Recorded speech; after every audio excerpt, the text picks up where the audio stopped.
वालेकुम मेरा अस्सलाम। नाम आसमा बशर है। मैं पटनी जमात से आई हूँ।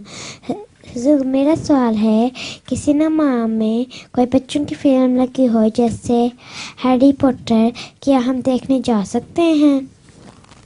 उनका सवाल है कि क्या बच्चों वाली फिल्म हैरी पॉटर वगैरह सिनेमा में देखने जा सकते हैं। हाँ, अगर ये बच्चों वाली फिल्म है वो देखने के लिए जा तो सकते हैं, मगर जब टेलीविज़न पे भी आ जाती है तो सिनेमा में जाने की ज़रूरत क्या है फिर। टेलीविज़न पे भी आ जाती है और वो है बकवास ही बिल्कुल।